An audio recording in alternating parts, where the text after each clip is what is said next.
Now I would like to call upon the stage for the next panel discussion, Dr. Sandeep Suri, Dr. Manohar KN. We have already met Dr. Sandeep. Dr. Manohar is a very energetic physician who is presently working in Sparsh Hennur. Am I correct? Yes, thank you so much. And also Dr. Ashu. Dr. Ashu, you are not going anywhere. Yes. And the whole idea of having three physicians sitting in front of surgeons who have had a good lunch is to batter them nicely. Right. So, all jokes apart, I requested Dr. Manohar, Dr. Ashu, Dr. Sandeep, and in fact, Dr. Arvind was also supposed to be here, but then because of time constraints, he could not. We would want Dr. Manohar to take over this panel and put across some points which most of us surgeons do not even think about when we are operating and even after we have operated. Over to you.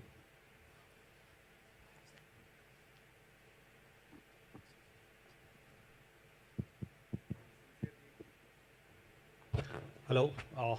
Post lunch, after such a sumptuous meal, it was really, really wonderful, and thanks to the organizing committee for getting all of us together here, and slightly different. And as Pawan rightly said that after such a wonderful lunch, it's very difficult to be awake. So we have a topic which I want it to be interactive. The people on the dais should talk less, and the people in the audience should be more vocal. So this is one of the patients, elderly male, diabetic hypertensive. Supposedly it come to us with a friction abrasion, cellulitis after trivial trauma.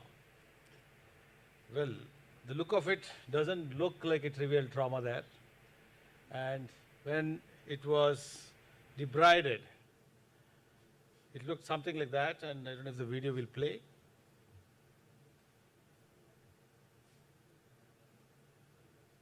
So the expert's hands of Pawan, I think it was done, and then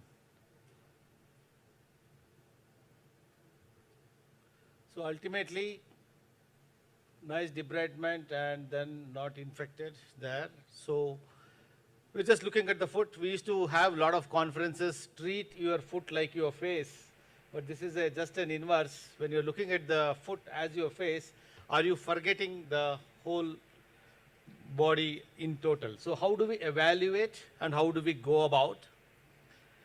When we took the history, he had easy fatigability, and like most of our patients, sugars were not under good control. On evaluation, no fever, peripheral pulses were feeble but felt. Distal graded sensory loss was there. When we looked at the labs, he had few pus cells and proteinuria in the urine. Would like to stop and want to comment, Dr. Suri, about the proteinuria and the pus cells in this context, and it is open for everyone. Kindly volunteer. We'll wind up quickly, but with a bang, with an interaction. See, right from the beginning, we can start that. Don't say no fever now. Better to report the temperature. This is very important. Even hypothermia is a very negative prognostic factor. So minus or 35 degree, you have to look at the centigrade. Don't say fever present or not like that. Then go to peripheral pulses, feeble peripheral pulses. Definitely this patient requires Doppler study. And also if you have got hand Doppler, you will not be able to, best is thing that if you can see the pulse proper, monophasic, biphasic or triphasic, that is important. Audio is a very subjective. As we age, then the audio sensations may get impaired. So it's very subjective. You have to do proper Doppler study. Third, distal graded sensory loss. That means this patient has got distal symmetrical peripheral neuropathy. Found to have pus cell and proteinuria in urine. I think proteinuria part has to be ignored first because patient presently has got urinary tract infection. So you have to rule out urinary tract. You have to treat urinary tract infection. After clearing the pus cells from the urine, then you should go for the protein analysis. Here you can have fallacious reports for a protein analysis. until unless you clean the urine from the, for the bacteria. That has to be there. Yeah, any difference of opinion or any Dr. other Ashu, points? your 2 cents about this? Yeah, I agree with Dr. Suri. So proteinuria is fallacious. Suppose I just climb 3 flights of stairs, I can have proteinuria. If I run around 1 kilometer, I'll have proteinuria. If I am having fever, I can have proteinuria. So we don't dig into proteinuria in patients who present with sepsis, and it's uncalled for. And I absolutely agree with you, sir. Yeah, proteinuria, look at physiological cause, pathological cause. I'll not give all the list. And just because pus cells are there in the urine, we should not brand that they have urinary tract infection. Now we have moved out, we had a big session with respect to antibiotic abuse. So unless they are symptomatic, and if you find a sign, please madam. Yes, ma'am. Yes.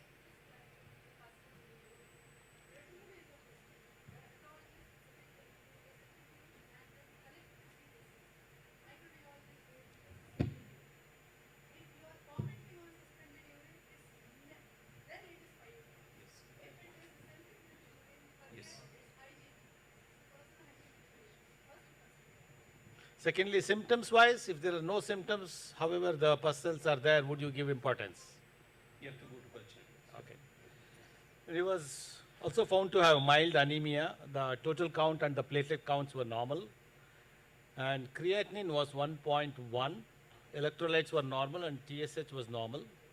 Average sugar was 9.8. So you want more information? What else can be commented? Any Yeah. takes? So A1C is 9.8, and for all practical purpose, this is poor glucose control. And we know that it's not theory, it's practical actually. The people have done even in vitro studies that at what level of hyperglycemia, you have poor neutrophil chemotaxis, you have poor macrophage migration, and you have poor cell proliferation. And they found out that somebody who is having in petri dishes, basically, somebody who is having a glucose content which corresponds to A1C of more than 8%, you can have a poor neutrophil chemotaxis. So for all practical purpose, this gentleman is going to have poor wound healing. So that is a major concern area for a physician too. And I like to just know that what is his present blood glucose, both his fasting, postprandial, and multiple times blood glucose well. Okay. They wrote just anemia, mild anemia they have written. I don't know. It was It was 9.8, yeah. No. Yeah. The so- HbA1c was 9.8. His hemoglobin was around 10.5 or 10.6 somewhere. So one point what madam brought is for the degree of anemia, they should be looking at the A1C correctivity, even though there is no proper formatting for this point of anemia, this is the corrected A1C. Secondly, creatinine 1.1, anyone wants to comment on that? Yes, I think 1.1 creatine. I personally don't go with the creatine values. Yeah. Personally, don't go. Take my words. You have to go with the estimated GFR. That is very important. One thing is that ACR you cannot do because you have got pyuria, you have got urinary tract infection in suspicion. So ACR is dicey, but estimated eGFR you must do it. Without that, you only looking at creatinine value. It is basically, it has got so many things to tell you that creatinine basically muscle mass involved, then age related, then obesity. All these things can lead to altered creatinine values. So this patient, if you look at the eGFR, may be having an estimated eGFR of 40 mils per minute. Yes. So that will just change the scenario. How to go with the antibiotics, type of antibiotics, duration of antibiotics, prognosis of the patient, other cardiovascular mortality related issue, renal prognosis, all these things. So just go with the estimated GFR by using that app. CKD EPI app is again most, I think that is the validated for Asian population. So we have to use that. That's a very important point. So deliberately I had left the weight there. Creatinine has no role. Always look at eGFR. If you look at the latest trends, 30 to 50% of the patients who are sitting in front of us, seemingly normal, would have renal involvement most of the time. So if someone is not having, it's okay, but if we have to look at the weight, and because of, again, he looked thin, sarcopenic, creatinine 1.1 can be a eGFR as rightly pointed out by Dr. Suri to be 40, 45 or even lesser.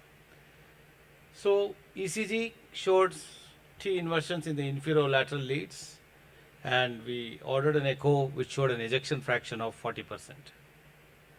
So this is a whole gamut of things. I think in the previous presentation, I think Dr. S.R. Arvind showed cardio, renal, metabolic, vasculopathy is diabetes. It's not just about the sugars. So I think even though he looked at the outside with just an aberration, he has everything to be considered. So that's why we have to look at what is called as a multimorbidity assessment of this patient. There is a long list of it.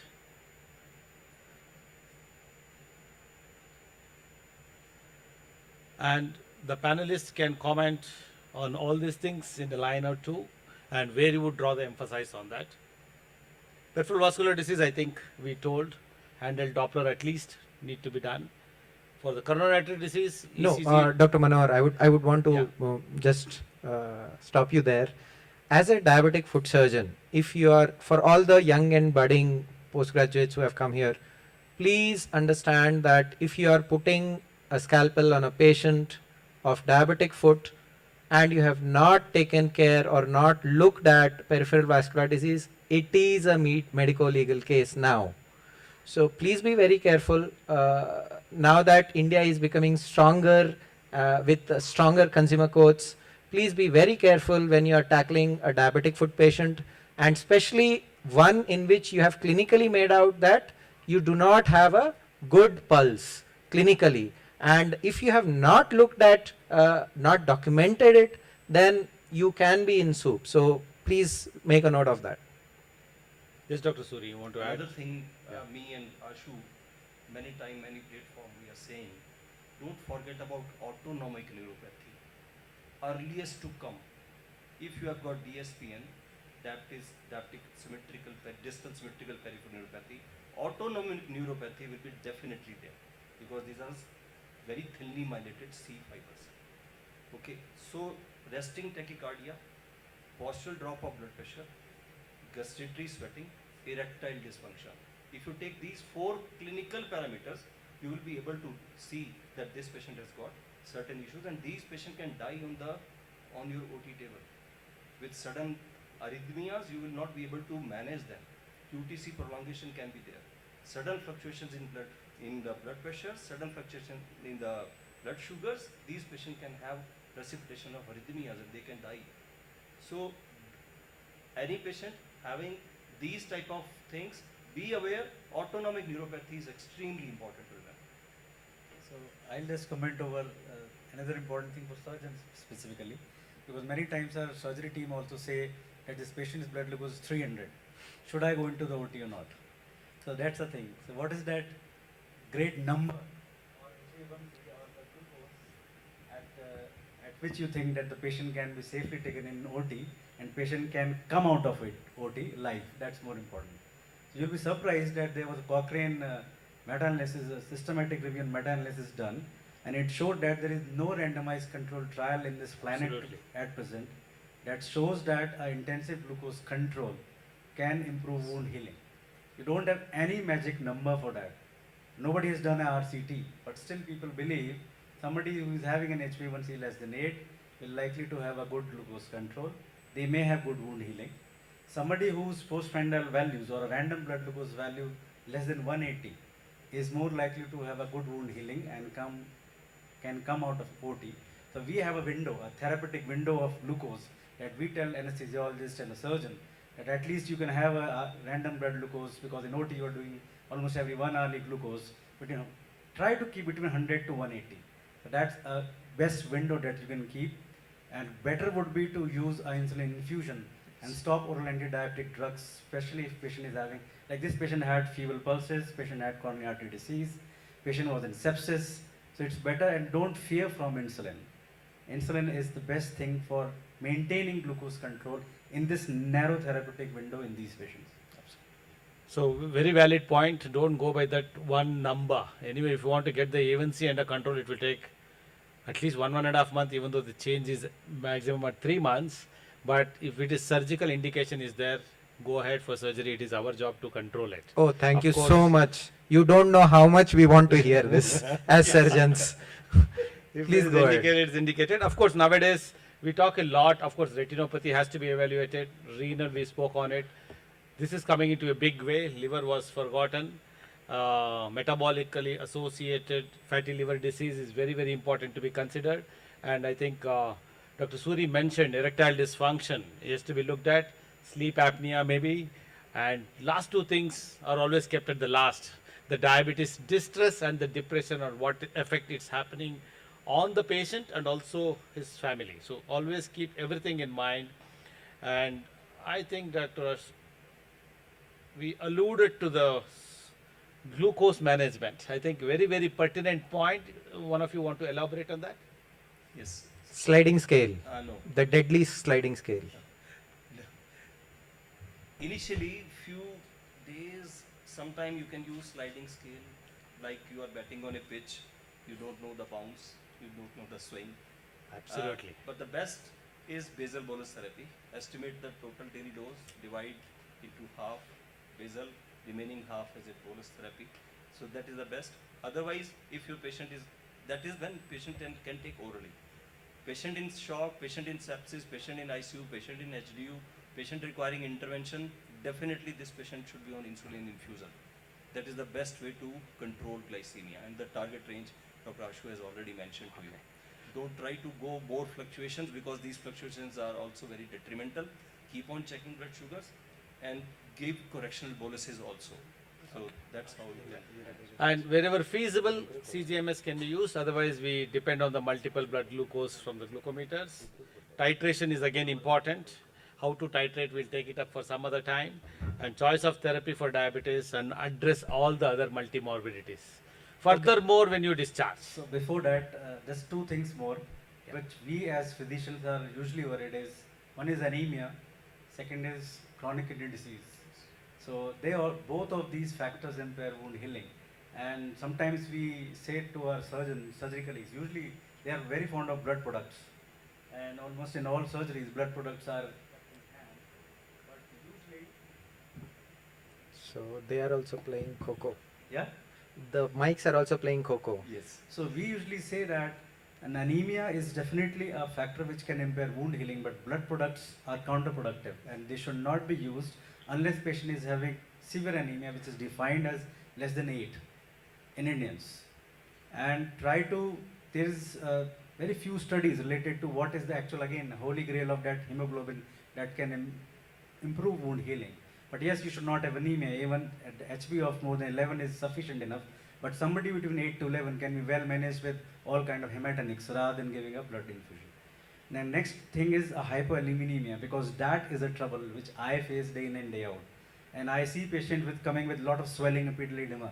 You cannot have wound heal. You cannot apply any kind of dressing over a wound which is weeping like anything because of albumin of just 1.92.